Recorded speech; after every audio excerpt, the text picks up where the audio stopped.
आज मैं आपके साथ में शेयर करने जा रही हूँ एक ऐसा डिवाइन रहस्य जो शायद आपने कभी इस डेप्थ में नहीं सुना होगा। 15 फरवरी को आने वाली है महाशिवरात्रि। सिर्फ एक व्रत, एक पूजा और एक रिचुअल का दिन नहीं है, ये वो डिवाइन कॉस्मिक नाइट है जब आप अपनी पूरी लाइफ का डायरेक्शन जो है वो बदल सकते हैं। जी हाँ, आपकी कुंडली में जो सालों से जो है अटकी हुई एनर्जी है, जो चीजें बार बार जो है रिपीट हो रही हैं, जो प्रॉब्लम्स जाने का नाम ही नहीं ले रही हैं, वो सब एक ही रात में रीसेट हो सकती हैं। अपने 25 साल के ज्योतिष एक्सपीरियंस में मैंने बार बार देखा है, जब इस रात को सही विधि, सही समय और सही भाव से शिव की उपासना की जाती है तो शनि की 7.5, राहु केतु के दुष्प्रभाव और जो है सालों से चल रहा संकट अचानक डिसॉल्व होने शुरू हो जाता है। लेकिन याद रखिए, ये चमत्कार तभी होता है जब विधि गलत ना हो, टाइम जो है वो मिस ना हो। इसलिए आज के इस वीडियो में मैं आपको बताने वाली हूँ कि महाशिवरात्रि का असली ज्योतिष रहस्य और वो 5 एक्सट्रीमली पावरफुल उपाय जो सिर्फ जो है शास्त्रों में नहीं बल्कि मेरे रियल लाइफ के क्लाइंट्स में एक्चुअल ट्रांसफॉर्मेशन मैंने जो है उनके जीवन में देखा है। अगर आप चाहते हो कि 2026 आपकी लाइफ का टर्निंग पॉइंट बने तो इस वीडियो को एंड तक जरूर देखिएगा, क्योंकि एंड में जो बात है वो सिर्फ आपके लिए है। तो चलिए शुरू करते हैं महाशिवरात्रि स्पेशल। तो महाशिवरात्रि और ज्योतिष का जो है गहरा संबंध होता है। सनातन धर्म में भगवान शिव को जो है महाकाल कहा गया है, यानी समय के भी स्वामी होते हैं और ज्योतिषों के भी। ग्रह, नक्षत्र, दशा और अंतर्दशा ये सब जो है समय की ही अलग अलग जो है वो रूप होते हैं। शिव पुराण में जो है स्पष्ट रूप से लिखा गया है, नक्षत्रम अधिपत शिवम, अर्थात जो है सारे ग्रह और नक्षत्र जो है के अधिपति जो है स्वयं महादेव हैं। इसका सीधा मतलब यह है कि जब आपकी लाइफ में शनि भारी हो, राहु केतु उलझन पैदा कर रहे हो, ये दशा आपके कंट्रोल से बाहर लग रही हो, तो असल में जो है आप काल चक्र में फंसे हुए होते हैं और उस काल चक्र को सिर्फ महाकाल ही तोड़ सकते हैं।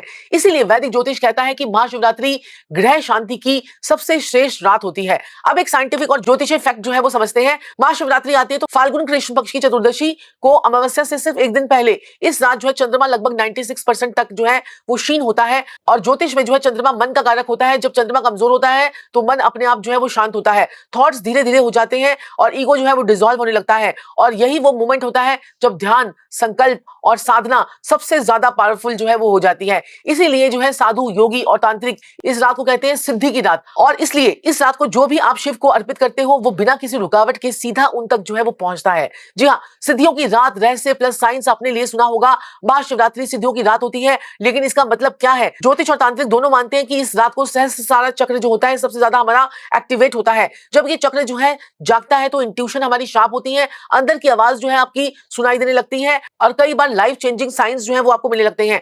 मेरे बहुत से क्लाइंट्स मुझे बोलते हैं कि गुरुमा की शिवरात्रि की रात एक सपना आया या एक फीलिंग हुई जिसके बाद जो है वो सब कुछ बदल गया। ये कोइंसिडेंस नहीं है, ये कॉस्मिक एनर्जी का डायरेक्ट इंपैक्ट आपके ऊपर होता है। और अब बात करते हैं कुंडली के सबसे मुश्किल दोषों की, जो शनि की 7.5 हो गई, ढैया हो गई, राहु की महादशा हो गई, चंद्र दोष हो गया। इन तीनों का एक ही अल्टीमेट सॉल्यूशन है, शिव साधना। क्योंकि महादेव ग्रहों के अधिपति हैं, ग्रह उनके जो है अधीन है। जब आप महाशिवरात्रि की रात को सच्चे भाव से उनके शरण में जाते हो तो ग्रहों की कठोरता जो है अपने आप जो है पिघलने लगती है। लेकिन याद रखिए, भक्ति में जो है शॉर्टकट नहीं होता, लेकिन विधि सही होनी चाहिए। अब बात करते हैं वो 5 महा उपायों की जो महाशिवरात्रि की रात में अपनी कुंडली को सिर्फ जो है वो शांति नहीं करते बल्कि उससे जो है नई डायरेक्शन जो है वो देते हैं। ये उपाय मैंने सिर्फ शास्त्रों से नहीं लिए हैं और ना ही पढ़े हैं, बल्कि मेरे 25 साल के ज्योतिष एक्सपीरियंस के साथ में मैंने रियल लोगों की जिंदगी में काम करते करते ये जो है मुझे ये अनुभव हुए हैं। और सबसे पहला उपाय जो है वो शनि शांति के लिए है, क्योंकि जब शनि एक्टिवेट होता है तो मेहनत जो है होती है पर फल जो है वो नहीं मिलता, डिलेज बढ़ते हैं और लाइफ जो है वो रुक सी जाती है। महाशिवरात्रि की रात जो है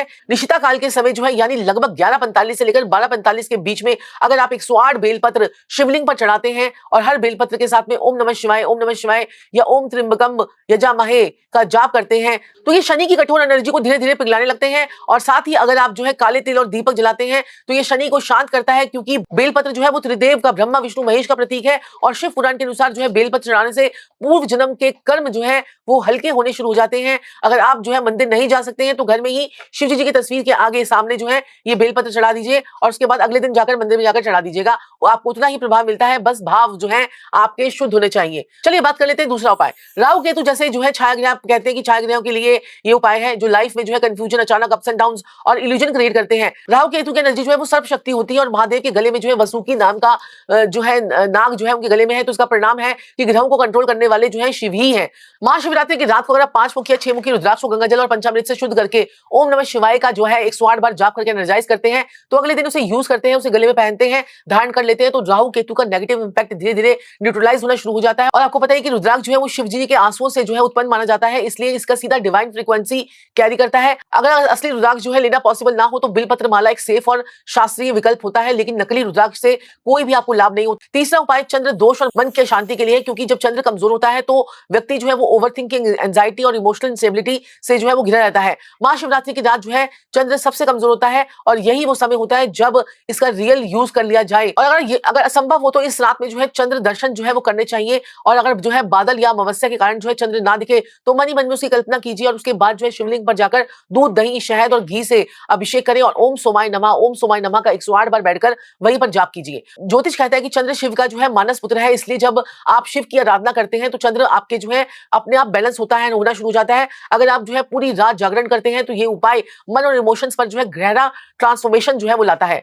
चौथा उपाय जो है सबसे ज्यादा पावरफुल माना जाता है, क्योंकि ये पास्ट लाइफ कर्मास हीलिंग के लिए जो है होता है। जब जिंदगी में जो है वही प्रॉब्लम्स बार बार रिपीट हो रही हो, जब हेल्थ इश्यूज जो है वो क्रॉनिक बन जाते हैं और जो है आपको समझ नहीं आता कि आपको जीवन में क्या करना है, पूर्व जन्मों के चीजें कुछ एक्टिवेट हो जाती हैं और आपको जो है ग्रहण लग जाता है, तो महाशिवरात्रि की रात जो है आपको महामृत्युंजय मंत्र का जाप शुरू कर देना चाहिए। इस टाइम पीरियड पे ये आपका टर्निंग पॉइंट जो है वो बन सकता है। कम से कम 108 बार जो है, यदि संभव हो, नहीं तो 1008 बार जो है आप रुद्राक्ष की माला से जाप करेंगे महामृत्युंजय का। साथ ही साथ देसी घी का दीपक जलाएंगे तो ये मंत्र जो है काल के बंधन को तोड़ता है और कार्मिक साइकिल को ब्रेक करता है, इसीलिए इसको मोक्ष मंत्र भी कहा जाता है। मेरे बहुत सारे क्लाइंट्स ने सिर्फ एक ये मंत्र को 108 बार तक लगातार जाप किया, उनकी लाखों सालों पुरानी समस्याएं जो है वो दूर हो गई और धीरे धीरे डिसॉल्व हो गई। और अगर आप बिगिनर्स हैं तो आपके लिए इतना ही काफी है कि आप 108 बार इसको शुरू कीजिए, और क्योंकि संख्या से ज्यादा जो है क्वांटिटी और श्रद्धा जो है वो मायने रखती है।